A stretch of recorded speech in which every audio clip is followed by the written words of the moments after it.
Good morning, everyone. Welcome to all of you on my YouTube channel Eco Guru. And today I am discussing with you the topic of sources of finance. What are the sources of finance? So let's start our topic. Sources of finance. अब finance आप सबको पता है finance क्या है? Finance is a life blood for an organisation. बिना finance के कोई भी ऑर्गेनाइजेशन रन नहीं कर सकता. अब एक टर्म आती है कि ऐसे कौन से सोर्सेज हैं जिनके थ्रू हम लोग अपने फंड्स रेज कर सकते हैं. तो उस क्वेश्चन के जवाब से पहले मैं आपको बताना चाहूंगी कि फाइनेंस क्यों जरूरी है. फाइनेंस जरूरी है किसी भी बिजनेस को सेटअप करने के लिए. फाइनेंस की रिक्वायरमेंट होती है बिजनेस के सेटअप होने के बाद उसकी डे टू डे रिक्वायरमेंट को पूरा करने के लिए. हमें फंड्स की जरूरत होती है टाइम के बाद अपने बिजनेस को रिन्यू करने के लिए. हमें जरूरत होती है फंड्स की नई मशीन्स इंस्टॉल करने के लिए, पुरानी मशीन्स को रिप्लेस करने के लिए, अपने ऑर्गेनाइजेशन के प्रोडक्ट को एडवर्टाइज करने के लिए, प्रमोशन करने के लिए, अपने प्रोडक्ट की सेल बढ़ाने के लिए वी नीड फंड्स. तो ये नहीं है कि एक बार बिजनेस सेटअप कर लिया और उसके बाद हमें पैसे की जरूरत नहीं है. नहीं, हमें मनी की रिक्वायरमेंट है. तब तक रहेगी जब तक वो हमारा ऑर्गेनाइजेशन रन करेगा. इट मीन्स लाइफ लॉन्ग, जब तक स्टार्टिंग से लेकर और जब तक हमारी कंपनी वाइंड अप नहीं हो जाती तब तक हमारा जो फर्म है, हमारी जो ऑर्गेनाइजेशन है, उसको क्या जरूरत होगी? उसको फंड्स की रिक्वायरमेंट होगी. तो वो किस किस तरह की रिक्वायरमेंट्स है वो मैं आपके साथ अभी डिस्कस करूंगी. तो पहली है जो हमारी 3 तरह की रिक्वायरमेंट होती है. Firstly long term financial requirements, the second one is medium term financial requirement, the third one is short term financial requirements. तो सबसे पहले बात करते हैं लॉन्ग टर्म फाइनेंशियल रिक्वायरमेंट्स. ये रिक्वायरमेंट्स हमें तब होती है जैसे हमने एक फर्म जो है, एक ऑर्गेनाइजेशन है, जब हमने उसको सेटअप किया. तो जब बिजनेस ऑर्गेनाइजेशन सेटअप हुआ उसके लिए हमें क्या चाहिएगा? हमें क्या करना पड़ेगा? हमें मशीनरी खरीदनी पड़ेगी, हमें प्लांट खरीदना पड़ेगा या बिल्डिंग लेनी पड़ेगी जहां पे हमें वो मशीनरी क्या करनी है? इंस्टॉल करनी है. और हमें जो है वहां पे कोई ऑफिस होगा, ऑफिस में हमें क्या चाहिएगा? फर्नीचर और फिक्सचर होंगे. तो ये जो सारे खर्चे हैं इसको हम बोलते हैं फिक्स एसेट्स. कौन सी एसेट्स होती हैं? Fix assets. वो एसेट्स जो किसी भी बिजनेस ऑर्गेनाइजेशन को सेटअप करते टाइम हम लोग परचेज करते हैं. और ये जो एसेट्स है लाइफ लॉन्ग रहती है हमारे फर्म के साथ. जब कंपनी वाइंड अप होती है जब भी चेंज होती है, या कोई बीच में उनमें कोई खराबी हो जाए, कोई रिपेयर की रिक्वायरमेंट हो जाए तब, या उनको रिप्लेस करना पड़ जाए तब ये चेंज होती है. अदरवाइज फिक्स एसेट्स जो वो एसेट्स होती है जो ऑर्गेनाइजेशन के स्टार्टिंग में हम लोग इंस्टॉल करते हैं अपने ऑर्गेनाइजेशन के अंदर. तो हमें रिक्वायरमेंट होती है इन फिक्स एसेट्स को इंस्टॉल करने के लिए. किसकी? फंड्स की. तो वो फंड्स जो हम लोग, जिसकी हमें जरूरत होती है ऑर्गेनाइजेशन को सेटअप करने के लिए, या वो फंड जो इन्वेस्ट किए जाते हैं किसमें? लॉन्ग टर्म एसेट्स में या फिक्स एसेट्स को परचेज करने के लिए, इंस्टॉल करने के लिए, वो हमारे होते हैं लॉन्ग टर्म फाइनेंशियल रिक्वायरमेंट्स. तो ऐसी रिक्वायरमेंट्स जो हमें अपने फिक्स एसेट्स को एस्टेब्लिश करने के लिए हम लोग करते हैं, वो क्या होती है? हमारी लॉन्ग टर्म रिक्वायरमेंट्स. इसके अंदर हमारा वर्किंग कैपिटल का वो पार्ट भी आता है जिसको हम फिक्स्ड वर्किंग कैपिटल कहते हैं, जो हमारे ऑर्गेनाइजेशन के डे टू डे ऑपरेशंस को एक्टिवली रन करने के लिए चाहिए होता है. उसे हम उस पार्ट को हम परमानेंट वर्किंग कैपिटल कहते हैं. वो भी हमारा किसके अंदर आता है? लॉन्ग टर्म फाइनेंशियल रिक्वायरमेंट के अंदर आता है. तो जो इस तरह की फंड्स की रिक्वायरमेंट होती है वो मोर देन 5 इयर्स, मतलब 5 साल से ज्यादा जिन सोर्सेज ऑफ फंड्स की हमें रिक्वायरमेंट होती है वो हमारे होते हैं लॉन्ग टर्म फाइनेंशियल रिक्वायरमेंट्स. ठीक है. तो इसके अंदर हमारी क्या क्या आती है? हमारे फिक्स असेट्स और हमारे जो हमारा वर्किंग कैपिटल का, परमानेंट वर्किंग कैपिटल का पार्ट है वो. तो ऐसे जो होते हैं उनको हम बोलते हैं लॉन्ग टर्म फाइनेंशियल रिक्वायरमेंट्स. ठीक है. तो financial long term financial requirement क्या होंगी? वो रिक्वायरमेंट्स जो मोर देन 5 इयर्स के लिए होती हैं, जो बिजनेस के स्टार्टिंग में बिजनेस को एस्टैब्लिश करने के लिए फिक्स एसेट्स को परचेज करने पर हम लोग खर्च करते हैं, वो हमारी लॉन्ग टर्म फाइनेंशियल रिक्वायरमेंट्स कहलाती हैं. और जो वर्किंग कैपिटल का हमारा परमानेंट वर्किंग कैपिटल वाला पार्ट है, जो उस जो फिक्स एसेट्स है उसके और जो ऑर्गेनाइजेशन है उसके बिजनेस को स्मूथ करने के लिए हमें कॉन्टिन्यूसली चाहिए, उसको हम लोग, वो भी क्या आता है, वो भी लॉन्ग टर्म फाइनेंशियल रिक्वायरमेंट का एक पार्ट है, इसी के अंदर कंसिडर होता है, उसे भी हम लोग फिक्स एसेट्स के अंदर ही कंसिडर करते हैं। तो इस तरह की जो रिक्वायरमेंट 5 साल से ज्यादा हो और जो फिक्स एसेट्स की को पूरा करने के लिए हो, वो हमारी होती है लॉन्ग टर्म फाइनेंशियल रिक्वायरमेंट्स। तो इस तरह की जो रिक्वायरमेंट्स हैं, ये रिक्वायरमेंट्स हम लोग पूरा कर सकते हैं शेयर्स के थ्रू, डिबेंचर के through, loan from financial institutions. मतलब शेयर्स के थ्रू हम दो तरीके से कर सकते हैं, एक हमारे इक्विटी शेयर कैपिटल, जो हमारे इक्विटी शेयर्स होते हैं, इक्विटी शेयर्स के होंगे जो ओनर्स होते हैं ऑर्गेनाइजेशन के। तो क्या करती है कंपनी, अपनी ओनरशिप के जो शेयर्स है वो शेयर की फॉर्म में इशू कर देती है, और जो वो फॉर्म है जो शेयर होल्डर्स है वो परचेज कर लेते हैं एक स्पेसिफिक रेट पर। तो इन्हें हम लोग क्या बोलते हैं, इक्विटी शेयर। तो हम लोग जो लॉन्ग टर्म फाइनेंशियल रिक्वायरमेंट है इक्विटी शेयर्स के थ्रू भी हम लोग इक्विटी शेयर कैपिटल जो होता है उसके थ्रू पूरा कर सकते हैं। तो मतलब इक्विटी शेयर को इशू करके हम लोग क्या करते हैं, फंड रेज करते हैं, उसे हम बोलते हैं इक्विटी शेयर कैपिटल। तो इसके थ्रू भी हम लोग ये फंड रेज कर सकते हैं, कौन सा, लॉन्ग टर्म फाइनेंशियल रिक्वायरमेंट। दूसरा होता है प्रेफरेंस शेयर्स। इसमें हम लोग क्या करते हैं, preference share capital, preference share जो है इशू कर देते हैं मार्केट में, जो शेयर होल्डर है वो परचेज कर लेंगे। वो भी एक तरह से क्या होते हैं, ओनर होते हैं ऑर्गेनाइजेशन के, लेकिन उनमें एक डिफरेंस होता है कि जो इक्विटी शेयर होल्डर है इनको हम लोग जो है डिविडेंड के फॉर्म में पे करते हैं। कब, जब हमारी अर्निंग बच जाती है, earning after interest and tax. तो जो अमाउंट रह गया उसको हम नंबर ऑफ शेयर से डिवाइड करेंगे, तो उससे हमारा आ जाता है ईपीएस, अर्निंग पर शेयर। लेकिन प्रेफरेंस शेयर कैपिटल में हम लोग क्या करते हैं, इन्हें जो पेमेंट की जाती है वो इंटरेस्ट और टैक्स देने के बाद जो प्रॉफिट बचता है उसमें से सबसे पहले एक fix rate of dividend pay की जाती है, वो हम देते हैं किसको, प्रेफरेंस शेयर होल्डर्स को। तो एक फिक्स रेट होती है, इनको इक्विटी से पहले पेमेंट की जाती है।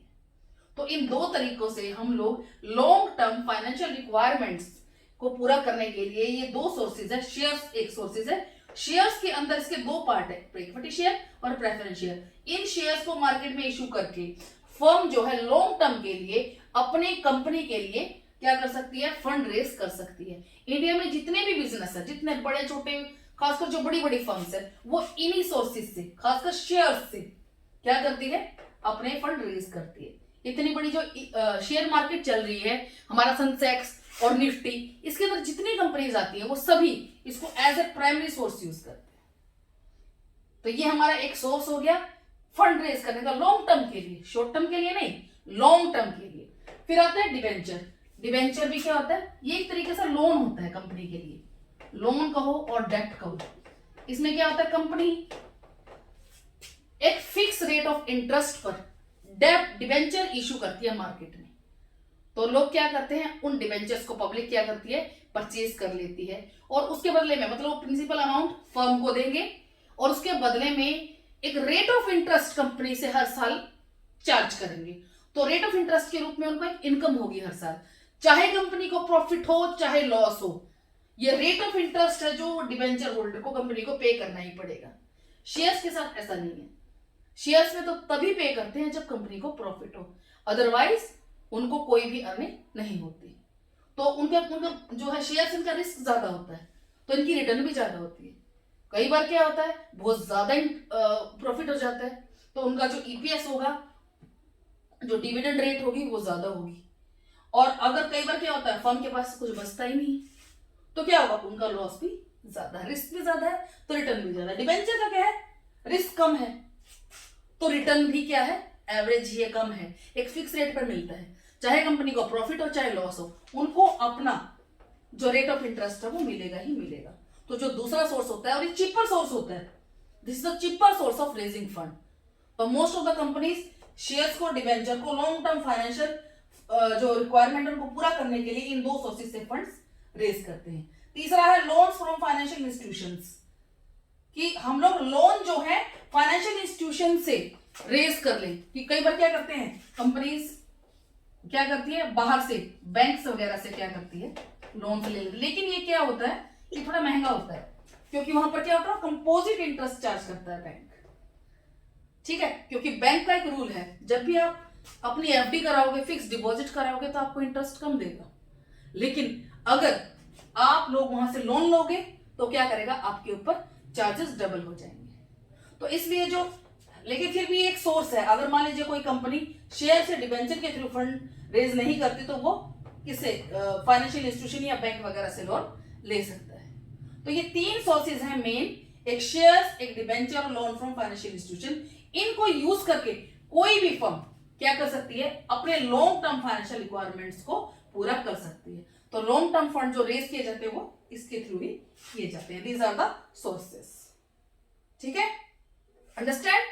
तो मतलब क्या हुआ, लॉन्ग टर्म फाइनेंशियल रिक्वायरमेंट क्या होती है, वो फाइनेंशियल रिक्वायरमेंट जो मोर देन 5 इयर्स के लिए होती है किसी भी फर्म के लिए। इन रिक्वायरमेंट्स में क्या होते हैं, हम फिक्स असेट्स और इंस्टॉलेशन जो होती है फर्म की, मतलब एक फर्म जब शुरू में सेटअप होती है तो उसको सेटल होने के लिए जो फंड्स रेज किए जाते हैं उन्हें हम बोलते हैं लॉन्ग टर्म फाइनेंशियल रिक्वायरमेंट्स।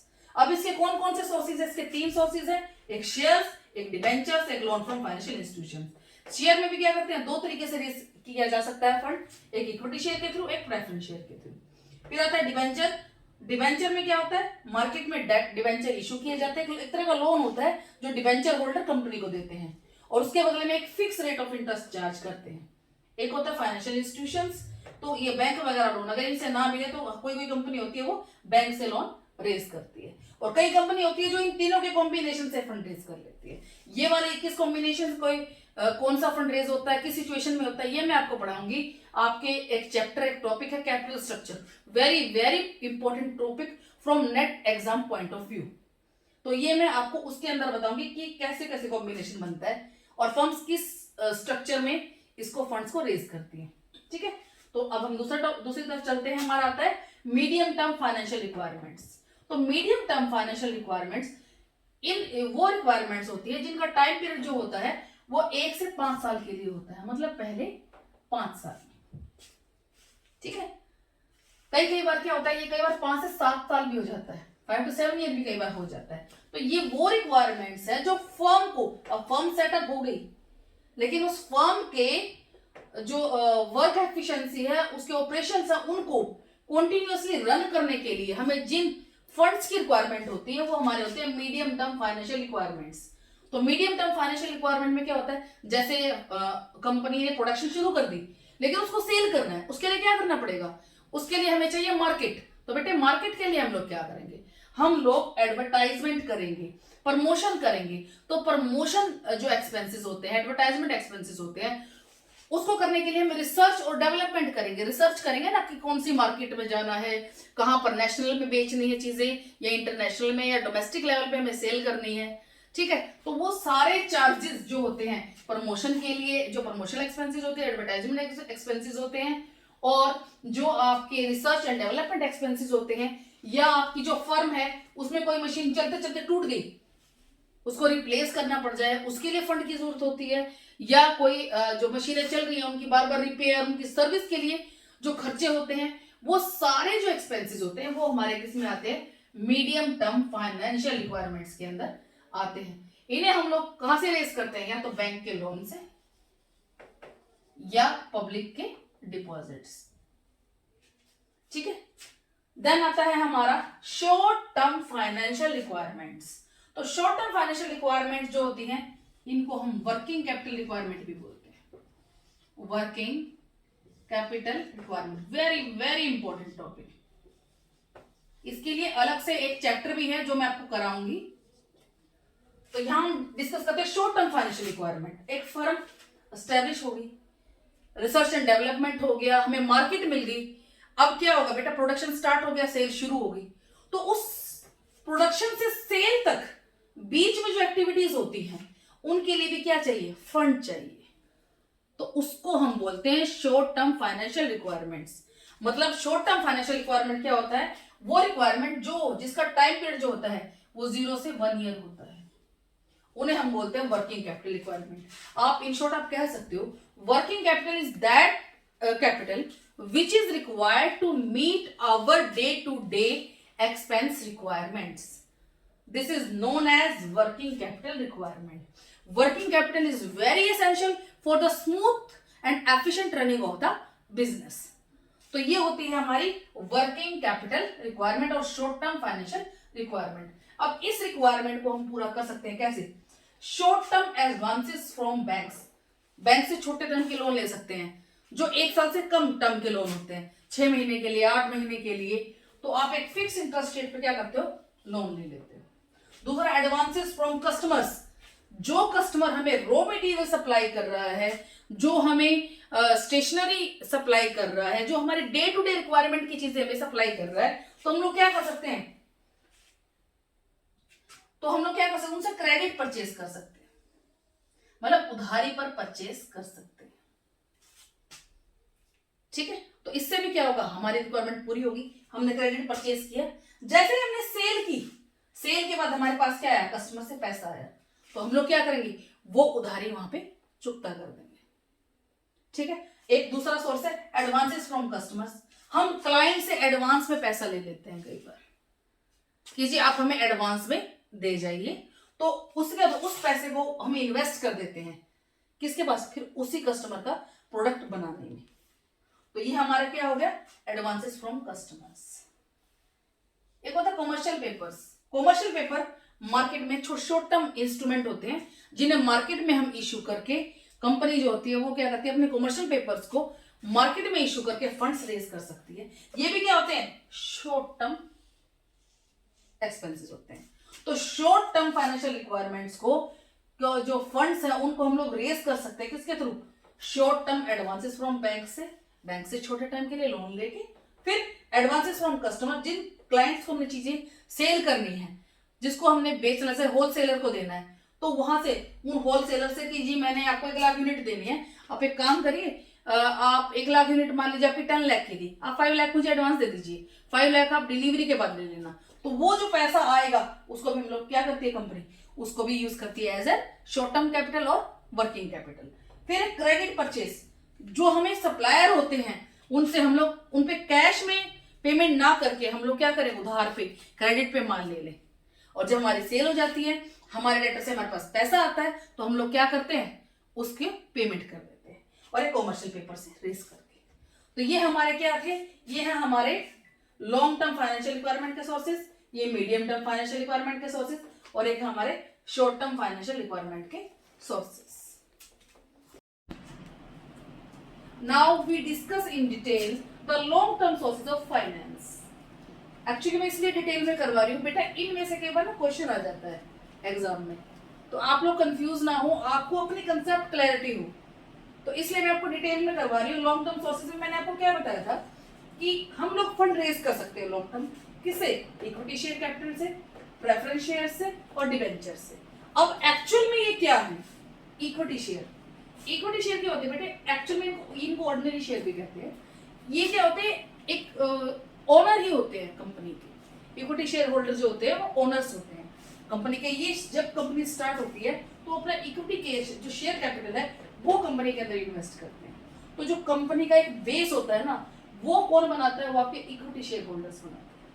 तो इक्विटी शेयर तो बेटा जाहिर सी बात है, ये रिस्क भी ज्यादा लेते हैं, इनका मोर रिस्क होता है, और बेटा इनको रिटर्न भी ज्यादा ही होता है, मोर। जितना ज्यादा रिस्क उतना ज्यादा रिटर्न। तो कंपनी के अंदर जो बेस है, कंपनी जो स्टार्ट करते हैं वो कौन करते हैं? वो इक्विटी शेयर होल्डर्स ही करते हैं मोस्टली। ठीक है, तो ऑब्वियस है रिस्क ज्यादा ले रहे, रिटर्न भी ज्यादा होगी, इनके जो है राइट भी ज्यादा होंगे in comparison of preference share holder and debenture holders, क्योंकि ये क्या है? कंपनी की ओनर्स है। तो अब इनके क्या क्या राइट है मैं आपको बताती हूँ। पहला, रेसिडुअल क्लेम ऑन इनकम। ये कंपनी का रिस्क ज्यादा लेते हैं, कंपनी इन्वेस्टमेंट करते हैं, कंपनी के ओनर होते हैं, इनका रिटर्न भी ज्यादा होते हैं। अब क्लेम कर सकते हैं कंपनी की इनकम पर कब? जब पेमेंट जब जो प्रॉफिट है वो बच जाए आफ्टर द पेमेंट ऑफ, मतलब मान लीजिए नेट इनकम है कंपनी की, तो ये लोग इक्विटी शेयर होल्डर क्लेम कर सकता है कब? जब हमने पेड कर दिया हो, after the payment of preference share holders. जब हम लोग पेमेंट कर दें प्रेफरेंस शेयर होल्डर्स को और पेमेंट कर दें किसको, डिबेंचर होल्डर्स। अब आप पूछोगे मैडम जी हम लोग प्रेफरेंस शेयर होल्डर को पहले पैसे पे करेंगे या डिबेंचर्स को? तो मेरे बच्चों हम सबसे पहले पे करते हैं इंटरेस्ट, किसको, अपने डिबेंचर होल्डर्स को। उसके बाद जो पैसा बचता है तब हम पे करते हैं डिविडेंड, किसको, अपने पहले सबसे पहले पे करते हैं डिबेंचर होल्डर को, फिर हम पे करते हैं किसको, प्रेफरेंस शेयर होल्डर को। उसके बाद जो आपकी नेट इनकम बच जाती है, मतलब after interest payment and dividend payment, dividend किसको, प्रेफरेंस शेयर होल्डर्स को, उसको हम लोग डिस्ट्रीब्यूट करते हैं एज अ डिविडेंड, किसे, इक्विटी शेयर होल्डर्स को।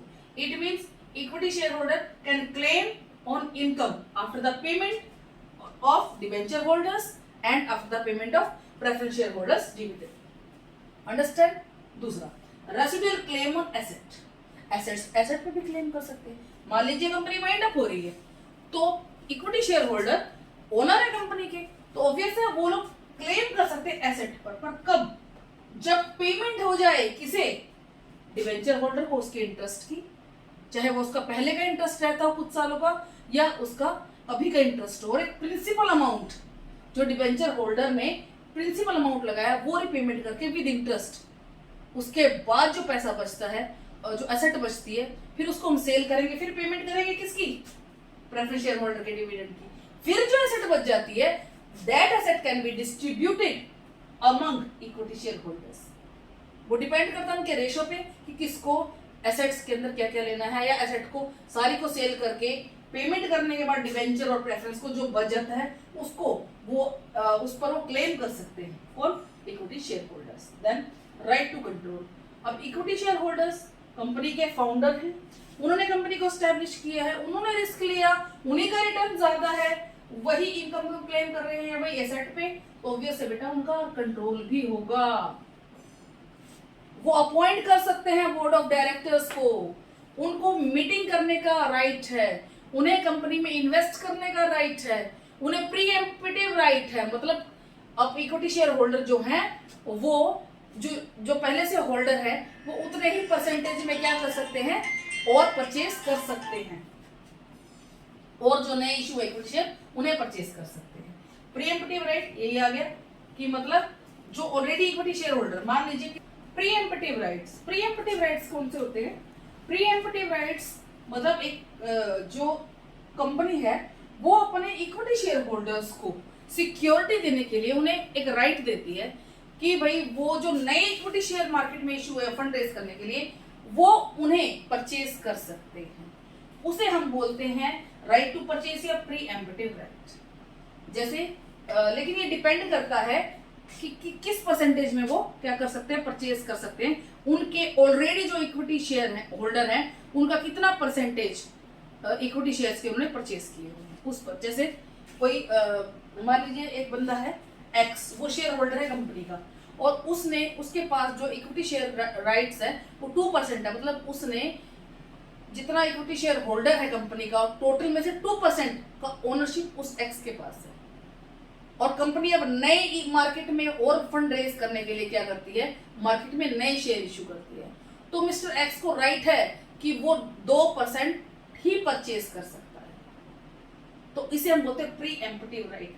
वो क्योंकि उसका ऑलरेडी 2% का हिस्सा है तो वो नए जो इक्विटी शेयर है उनमें से भी 2% ले सकता है, उससे ज्यादा नहीं ले सकता, तो वो 2% तक ले सकता है, उससे ज्यादा परचेज नहीं कर सकता। इस राइट को हम बोलते हैं pre emptive right. Then limited liability. अब हम लोग एक तरफ कह रहे हैं कि भाई वो तो ओनर है कंपनी के, उन्होंने एस्टैब्लिश किया, वो रिस्क ज्यादा लेते, रिटर्न ज्यादा लेते, और मैडम आप एक तरफ कह रहे हो लिमिटेड लायबिलिटी। बिल्कुल भाई, इक्विटी शेयर होल्डर्स की जो लायबिलिटी होती है वो बिल्कुल लिमिटेड होती है। क्यों? उनकी लायबिलिटी वहीं तक होती है जितना परसेंटेज ऑफ इक्विटी शेयर्स उन्होंने परचेज किया है। मतलब मिस्टर एक्स ने अगर 2% इक्विटी शेयर परचेज किए हुए हैं तो उसकी लायबिलिटी सिर्फ कहां तक है, 2% तक है, उसके बाद कंपनी में चाहे जो होता रहे उसके बाद वो लायबल नहीं है। तो these are the some features of equity shares. First one is residual claim on income. The second one is residual claim on assets. The third one is right to control. preemptive right, and the last one is limited liability. Okay, this is our equity shares. I hope you understand. Then next one is preference shares. Preference shares वो shares होते हैं जिनमें क्या होता है, preference share holders को हम लोग एक फिक्स टाइम के बाद, मतलब हर साल ईयरली एक फिक्स इंटरेस्ट रेट पर क्या करते हैं, डिविडेंड पे करते हैं. किसके लिए? For their investments on in company as an preference share holders.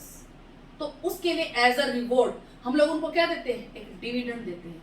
तो वो डिविडेंड जो रेट होती है वो फिक्स होती है, वो फिक्स होगी. मान लीजिए 10%, 12%, वो फिक्स होगी, फिक्स डिविडेंड रेट. बट पे कब किया जाता है? जब कंपनी के पास क्या हो, प्रॉफिट हो. अगर मान लो कंपनी के पास प्रॉफिट नहीं है तो उस साल प्रेफरेंस शेयर होल्डर्स को कुछ नहीं मिलेगा. अगले साल अगर प्रॉफिट हुए तो पिछले साल वाले भी फिर मिलेंगे. ठीक है.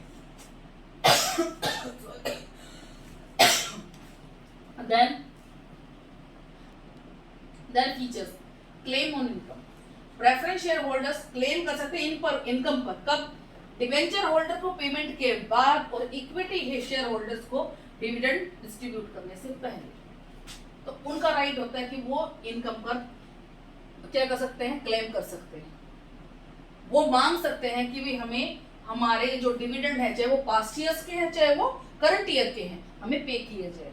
तो उन्हें पेमेंट की जाएगी after the payment of debenture holders and after and before the payment of equity share holder dividend. Then दूसरी क्वालिटी होती है इसकी claim on assets. They can claim on assets also. किसको? लेकिन किसको पेमेंट करने के बाद? जब डिवेंचर को दे दें और जो बच गए उसमें से, उस एसेट्स में से उनको सेल करके हम लोग किसको पे करें? प्रेफरेंस शेयर को करें. फिर जो बच जाए हम इक्विटी को करें. ठीक है. तो डिवेंचर और इक्विटी के बीच में जो पेमेंट की जाती है वो किसको की जाती है? प्रेफरेंस शेयर होल्डर्स को. मतलब उन्हें प्रेफरेंस दी जाती है किसके ऊपर? इक्विटी शेयर होल्डर्स के ऊपर. ठीक है. तो उनका जो रिस्क होता है वो भी लिमिटेड होता है और रिटर्न वो भी लिमिटेड होती है. Then controlling power. अब ना ओनर नहीं है, इन्होंने कंपनी को जो है एस्टैब्लिश नहीं किया, तो इनका जो कंट्रोल भी नहीं होता. ना वो बोर्ड ऑफ डायरेक्टर अपॉइंट कर सकते हैं, ना वो बोर्ड ऑफ डायरेक्टर हटा सकते हैं, ना वो कंपनी की मीटिंग अटेंड कर सकते हैं. तो उनकी जो कंट्रोलिंग पावर होती है वो जीरो. कोई कंट्रोलिंग पावर नहीं है उनके पास. Then cumulative dividend. अब इंडिया में देखो दो तरह के होते हैं क्यूमुलेटिव. एक क्यूमुलेटिव होते हैं, नॉन क्यूमुलेटिव होते हैं. लेकिन इंडिया में जो मोस्टली है वो क्यूमुलेटिव डिविडेंड है. मतलब वो अगर मान लीजिए प्रेफरेंस शेयर होल्डर्स को पिछले 2 साल से नहीं मिल रहा, मतलब उन्हें 2021-22 में और 22-23 में कोई डिविडेंड नहीं मिला, तो क्यूमुलेटिव का मतलब है अगर मान लीजिए उन्हें अब 23-24 में आगे प्रॉफिट हो जाए तो they can claim their dividend and they can also claim their past dividend also. तो सबसे पहले अगर मान लीजिए 23-24 में हो गया प्रॉफिट, तो सबसे पहले पे करेंगे डिवेंचर को. डिवेंचर को पेमेंट के बाद जो बचेगा तो इसको करंट ईयर की तो पेमेंट करेंगे ही, साथ ही जो पिछले 2 साल में पेमेंट नहीं की है डिविडेंड की उसको भी क्लेम कर सकते हैं. उसे क्यूमुलेटिव डिविडेंड बोल सकते हैं. तो उसके बाद वो पास्ट वाला डिविडेंड देने के बाद, करंट वाला देने के बाद जो बचता है तब वो डिस्ट्रीब्यूट किया जाता है अमंग इक्विटी शेयर होल्डर्स. ठीक है. एक होता है कन्वर्टेबिलिटी. प्रेफरेंस शेयर्स को एक टाइम के बाद राइट होता है कि एक टाइम के बाद they can convert into equity shares. तो वो प्रेफरेंस शेयर होल्डर अपने इसको अपने प्रेफरेंस शेयर्स को कन्वर्ट करवा सकते हैं इक्विटी शेयर्स में. जब वो इक्विटी शेयर होल्डर बन जाएंगे तब उनको वही राइट्स मिलेंगे जो इक्विटी शेयर होल्डर्स के. तो ये होते हैं आपके प्रेफरेंस शेयर होल्डर. अब बात करते हैं डिवेंचर की. ये बिल्कुल ही अलग है. इसमें वो शेयर नहीं सेल कर रही कंपनी. एक तरीके से ये कंपनी के क्या है, क्रेडिटर्स. मतलब जैसे बैंक वगैरह से हम लोग लोन लेते हैं, उसका एक सब्स्टिट्यूट है डिवेंचर्स. कंपनी क्या करती है, यहाँ एक फिक्स रेट ऑफ इंटरेस्ट पर डिवेंचर्स इशू करती है और बदले में क्या करती है, एक जो होता है स्पेसिफिक अमाउंट, एक फंड लॉन्ग टर्म इन्वेस्टमेंट के लिए रेस कर लेती है और उसके बदले में एक अमाउंट देती जाएगी फिक्स. अगर यही पैसा हम लोग किसी बैंक से ले तो बैंक क्या करेगा, वो चार्ज करेगा कंपोजिट इंटरेस्ट। जानते हो ना, चक्रवृद्धि ब्याज, ब्याज पर ब्याज, ब्याज पर ब्याज। अरे भाई कंपनी कमाएगी क्या फिर? तो इसका एक सब्स्टिट्यूट कंपनी ने खोजा है, वो है आपका डिबेंचर। डेप्ट लिए हैं, मतलब वो कंपनी के क्रेडिटर हैं। यहाँ पर एक फिक्स रेट ऑफ इंटरेस्ट जो है वो कंपनी को देनी होती है हर साल। किसको? डिबेंचर होल्डर को, चाहे कंपनी को प्रॉफिट अर्न हो चाहे कंपनी को लॉस हो। ये जो रेट ऑफ इंटरेस्ट है उसे देनी पड़ेगी। और ये रेट ऑफ इंटरेस्ट जितने साल के लिए फंड रेज किया है, चाहे लाइफ लॉन्ग के लिए किया हो, तो वो रेट ऑफ इंटरेस्ट क्या रहेगी? फिक्स रहेगी, उसमें कोई चेंज नहीं आएगा, चाहे बाकी फाइनेंशियल मार्केट में कितना भी चेंज आ जाए। लेकिन जिस अमाउंट, जिस रेट ऑफ इंटरेस्ट पे ये रेज किए गए हैं फंड्स, वो रेट ऑफ इंटरेस्ट क्या रहेगी? फिक्स रहेगी, जितने भी साल के लिए हमने रेज किया हो, चाहे कंपनी के वाइंड अप होने तक किया हो। और जब कंपनी वाइंड अप होगी तो जो प्रिंसिपल अमाउंट होगा जो डिबेंचर होल्डर से रेज किया कंपनी ने, उसे कंपनी क्या करेगी? एज इट इज वापस करेगी। ठीक है, वो होता है हमारे डिबेंचर। अब इसके क्या क्या फीचर्स हैं? फर्स्टली क्लेम ऑन इनकम, हाँ बिल्कुल करेंगे। इन्हें राइट है, इन्हें प्रेफरेंस दी जाएगी। किसके ऊपर? इक्विटी और प्रेफरेंस के ऊपर। सबसे पहले जो पेमेंट होगी वो इनकम में से किसको की जाएगी? डिबेंचर होल्डर्स को। ठीक है। दूसरा, क्लेम ऑन एसेट्स। मान लीजिए कंपनी वाइंड अप हो रही है, तो कई बार क्या होता है कि वाइंड अप हो रही है, सोचेंगे कि ये तो जी जितना प्रॉफिट है वो भी इक्विटी होल्डर ले जाएंगे, और जी जो एसेट्स है उनको भी बेच के और जो मिलेगा उसको भी इक्विटी शेयर होल्डर ले जाएंगे। जी इनका क्या होगा? तो जी ये रूल और रेगुलेशन है, सेबी की गाइडलाइन है कि सबसे पहले एसेट सेल करके किसको पे किया जाएगा? डिबेंचर होल्डर्स को। उसका इंटरेस्ट भी उस साल का या पास्ट का जो इंटरेस्ट है वो, और साथ में उसका जो प्रिंसिपल अमाउंट है वो, उसको पेमेंट करने के बाद जो बचता है तब पे किया जाएगा किसको? प्रेफरेंस शेयर होल्डर्स को। उसके बाद जो बचता उसको वो लोग डिवाइड कर सकते हैं, डिस्ट्रीब्यूट कर सकते हैं इक्विटी शेयर होल्डर्स। ठीक है। Then maturity. मैच्योरिटी पे क्या होगा? मैच्योरिटी पे जो डिबेंचर होल्डर है उसको सिर्फ उसका प्रिंसिपल अमाउंट दिया जाएगा, और जब तक मैच्योरिटी नहीं आती तब तक एवरी ईयर जो रेट ऑफ इंटरेस्ट डिसाइड हुआ है, फिक्स है, उसी के ऊपर क्या किया जाएगा? कंपनी पे करेगी क्या? रेट ऑफ इंटरेस्ट, वो मैच्योरिटी तक। और मैच्योरिटी पे क्या करेगी? वो जो प्रिंसिपल अमाउंट, मान लीजिए 1 लाख रुपए इन्वेस्ट हुए, तो वो 1 लाख रुपए क्या करेंगे? दे देंगे कंपनी किसको? Debenture holder. Understand? Then controlling power, obvious है, ये तो क्रेडिटर है कंपनी के, तो इनके पास कोई वोटिंग राइट नहीं, कोई मीटिंग राइट नहीं, ये कोई बोर्ड ऑफ डायरेक्टर नहीं बन सकते या बोर्ड ऑफ डायरेक्टर अपॉइंट नहीं कर सकते। तो इनका कंपनी के ऊपर कोई कंट्रोल नहीं होता। सबसे ज्यादा कंट्रोल किसका होता है? इक्विटी शेयर होल्डर का। फिर लेस कंट्रोल हो जाता है डिबेंचर होल्डर का, सॉरी इसका प्रेफरेंस शेयर होल्डर का, और जो लास्ट में डिबेंचर होल्डर है उनका कोई कंट्रोल नहीं होता। वो सिर्फ अपने पैसे, प्रिंसिपल और उसके इंटरेस्ट तक ही सीमित होते हैं। तो बेटा ये थे आपके long term sources of finance. I hope you understand. ठीक है। तो बेटा अगर आप में से कोई भी यूजीसी नेट की प्रिपरेशन करना चाहता है तो आप मेरे इस चैनल को इको गुरु ऐप पर जाकर मेरे कोर्स को परचेज कर सकते हैं और मेरे चैनल को सब्सक्राइब कर सकते हैं। ठीक है। तो वीडियो को लाइक कीजिए, सब्सक्राइब कीजिए। Thank you.